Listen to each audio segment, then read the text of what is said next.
दोस्तों कल्पना कीजिए कि एक रात आप आसमान को निहार रहे हैं, तभी अचानक ही आपको आसमान में एक तेज रोशनी चमकती हुई दिखाई पड़ती है। आपको ऐसा लगा कि मानो कोई तारा हमारी पृथ्वी के बेहद करीब आ गया हो। ये तारा दिखने में हमारे चंद्रमा के समान ही चमकीला प्रतीत होता है। ऐसा भी हो सकता है कि इस तारे को न सिर्फ रात्रि के समय अपितु दिन की रोशनी में भी साफ साफ देखा जा सके। यदि ऐसी विशेषताएं लिए हुए कोई तारा आपको दिखाई दे तो समझ जाना कि इस तारे से आने वाली रोशनी गामा और एक्सरे किरणों से भरी हुई है और ये रोशनी पृथ्वी की ओजोन परत को भेदती हुई सीधा हमारी ओर आ रही है। वैसे इस तरह की रोशनी के ठीक पीछे 10,000 से 40,000 किलोमीटर प्रति सेकंड की रफ्तार से गर्म कणों के मलबे का तूफान भी आएगा और पृथ्वी से टकराएगा। हो सकता है कि ये तूफान पृथ्वी को भून कर भी रख दे या फिर मामूली नुकसान पहुंचाए। ये निर्भर करता है कि आखिर वो तारा हमसे कितनी दूरी पर है। वैसे ऐसे किसी तारे को सुपरनोवा विस्फोट के रूप में जाना जाता है।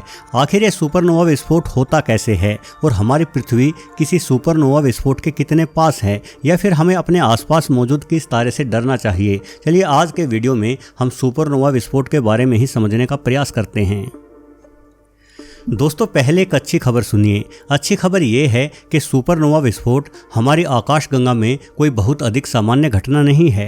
हालांकि हमारी आकाशगंगा के बाहर वैज्ञानिक प्रतिवर्ष करीब 100 से अधिक सुपरनोवा विस्फोटों को दर्ज करते हैं। वहीं हमारी आकाशगंगा में या हमारी आकाशगंगा के ठीक पास पिछले 100 वर्षों में मात्र 2 से 3 सुपरनोवा विस्फोट ही दर्ज किए गए हैं। अब यदि वैज्ञानिकों के इन आंकड़ों को माने तो भी पिछले 4.5 अरब सालों में हमारी पृथ्वी ने कई सारे सुपरनोवा विस्फोटों को झेला होगा।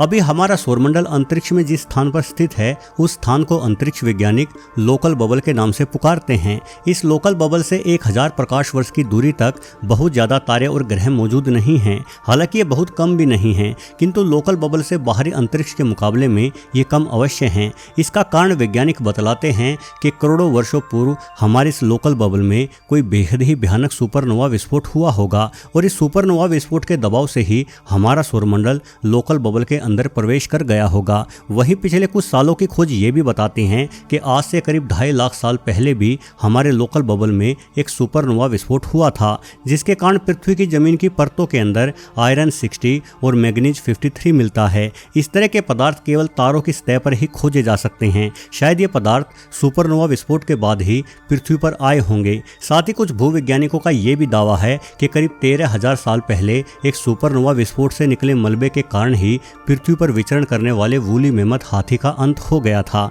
असल में वूली मेमथ हाथी की बर्फ में दबी हड्डियां और दांतों में हमें radio active iron, magnetic spiral और पोटाशियम 40A जैसे तत्व मिलते रहे हैं। ये तत्व केवल सुपरनोवा विस्फोट के समय ही तारों से निकलते हैं। इन सब के अतिरिक्त भी कई तरह की आधुनिक वैज्ञानिक खोजें ये बतलाती हैं कि यदि पृथ्वी पर जीवन आज से 3.7 अरब साल पहले शुरू हुआ था तो तब से लेकर आज तक पृथ्वी 3 भयानक सुपरनोवा विस्फोटों को झेल चुकी है। लेकिन चूंकि ये सभी सुपरनोवा विस्फोट पृथ्वी से बेहद दूर हुए थे, इसलिए इनका असर पृथ्वी पर बहुत अधिक नहीं हुआ। आप इसे ऐसे समझ सकते हैं जैसे जापान पर गिरे परमाणु बम का असर दिल्ली तक ना के बराबर ही था। वहीं अगर ये बम सीधे तौर पर दिल्ली पर गिर जाता तो पूरी दिल्ली ही समाप्त हो जाती। वास्तव में सुपरनोवा विस्फोट बड़े ही भयानक होते हैं। ये अपने आसपास मौजूद ग्रहों को भाप बनाकर उड़ा सकते हैं। यदि हम इस तरह के विस्फोटों को आसान भाषा में समझे तो किसी तारे का अपने जीवन में अंतिम बार चमकना ही सुपरनोवा विस्फोट कहलाता है। यानी जिस तरह से किसी दिए के बुझने से पहले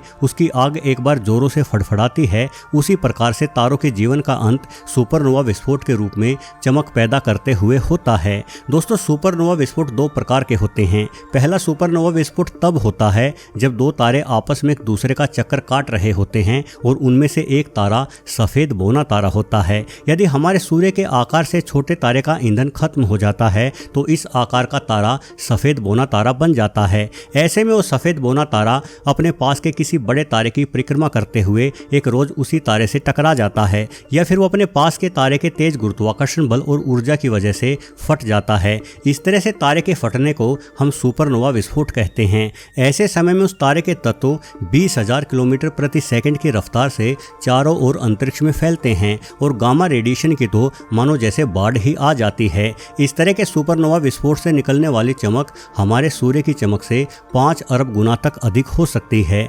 यदि दूसरी तरह के सुपरनोवा विस्फोटों की बात की जाए तो ये सुपरनोवा विस्फोट हमारे सूर्य से कम 5 गुना अधिक बड़े तारों में घटित होता है। दरअसल इन बड़े तारों के कोर के अंदर का परमाणु ईंधन जलता है और बेहद अधिक गर्मी पैदा करता है। इस गर्मी की वजह से तारे के अंदर दबाव बनता है और ये दबाव तारे के आवरण को बाहर की ओर धकेलता है। वहीं दूसरी ओर तारे का गुरुत्वाकर्षण बल तारे के आवरण को लगातार अंदर की ओर खींचता रहता है। मतलब तारों में हमेशा 2 तरह के बल काम कर रहे होते हैं। एक बल तारों के आवरण को बाहर की ओर धकेलता है तो दूजा अंदर की ओर खींचता है। ऐसे में जब इस बड़े तारे का ईंधन खत्म हो जाता है तो उस तारे का कोर ठंडा पड़ने लगता है, जिस वजह से गर्मी के कारण तारे के आवरण को बाहर की ओर धकेलने वाला बल कमजोर पड़ जाता है और तारे का गुरुत्वाकर्षण बल हावी हो जाता है। यही वजह है कि तारा अपने ही गुरुत्वाकर्षण बल के कारण अंदर की ओर सिकुड़ने लगता है और ये घटना बेहद ही तेजी से होती है। आप कल्पना करो कि पृथ्वी के आकार से 10 लाख गुना बड़ा कोई तारा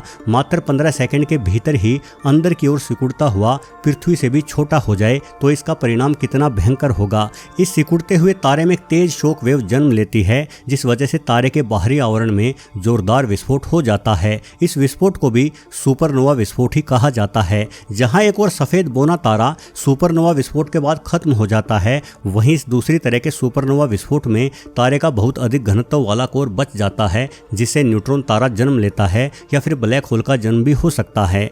वैसे दोस्तों, सुपरनोवा विस्फोट चाहे जिस भी तरह का हो, लेकिन सुपरनोवा विस्फोट से इतनी ज्यादा ऊर्जा उत्पन्न होती है कि यदि इस विस्फोट के निकट कोई ग्रह मौजूद हो तो वो ग्रह जलकर भस्म हो जाता है। वैसे क्या कभी आपने सोचा है कि हमारे तारे यानी सूर्य में कब सुपरनोवा विस्फोट होगा? वैज्ञानिक मानते हैं कि क्योंकि हमारा सूर्य एक मध्यम आकार का तारा है, साथ ही हमारा सूर्य किसी विशाल तारे की परिक्रमा भी नहीं कर रहा, इसलिए सूर्य पर सुपरनोवा विस्फोट तो कभी नहीं हो पाएगा।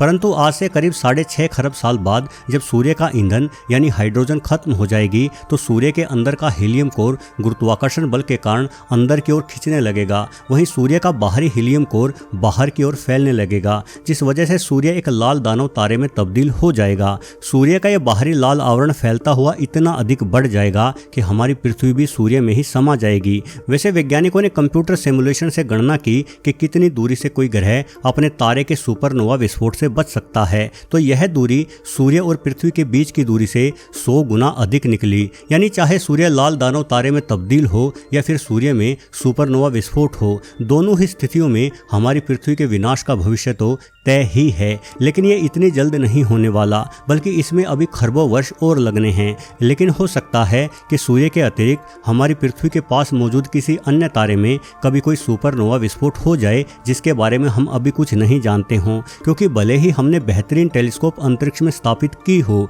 किंतु हमारी टेलीस्कोपें अंतरिक्ष के हर कोने के बारे में जानकारी जुटाने में सक्षम नहीं है। यदि कोई सुपरनोवा विस्फोट पृथ्वी से 25 प्रकाश वर्ष की दूरी पर भी घटित होता है तो भी पृथ्वी की ओजोन परत कुछ हद तक ही गामा रेडिएशन को झेल सकती है। काफी अधिक मात्रा में पृथ्वी पर आया ये गामा रेडिएशन पृथ्वी के वायुमंडल के अंदर मौजूद गैस की केमिकल प्रॉपर्टी को ही बदल कर रख देगा, जिस कारण पृथ्वी के समुद्र में मौजूद वो छोटे समुद्री पौधे जो पृथ्वी पर 70 से 80% तक ऑक्सीजन का निर्माण करते हैं, समाप्त हो जाएंगे। इससे समुद्री आहार श्रृंखला प्रभावित होगी और बड़े स्तर पर समुद्री जीवों का अंत होगा। वहीं पृथ्वी के सतह पर पाए जाने वाले जीव तो सीधे तौर पर गामा रेडिएशन का शिकार बनने लगेंगे। वैसे अगर सुपरनोवा विस्फोट से उत्पन्न गामा रेडिएशन पृथ्वी पर ना भी आए तो भी सुपरनोवा विस्फोट से उत्पन्न शॉक वेव अंतरिक्ष में तैरते हुए अनेकों उल्कापिंडों को पृथ्वी की ओर धकेल सकती है। कुछ वैज्ञानिकों के अनुसार आज से लगभग 13,000 साल पहले पृथ्वी पर पाए जाने वाले शीत युग के अनेकों जानवर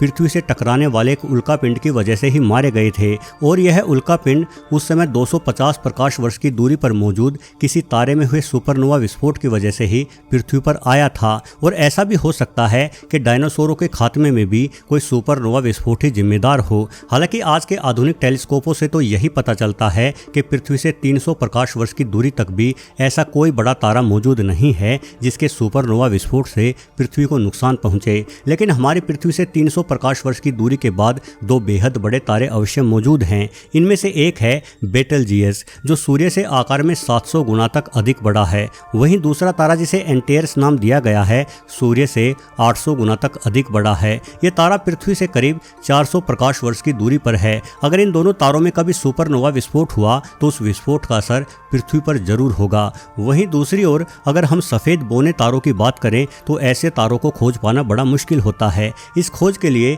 यूरोपियन स्पेस एजेंसी ने वर्ष 2013 में एक स्पेस प्रोब भी अंतरिक्ष में छोड़ा था। ये प्रोब करीब 13,000 सफ़ेद बौने तारों का पता लगा पाया है, जिनमें से कोई भी तारा अभी सुपरनोवा विस्फोट के लिए तैयार नहीं है। लेकिन जैसा कि हम जानते हैं कि अंतरिक्ष बेहद विशाल है और हमारी खोजें बड़ी ही मामूली। न जाने इस विशाल अंतरिक्ष में किस दिशा में कोई बहुत बड़ा खतरा छुपा बैठा हो। वीडियो देखने के लिए आपका बहुत बहुत धन्यवाद।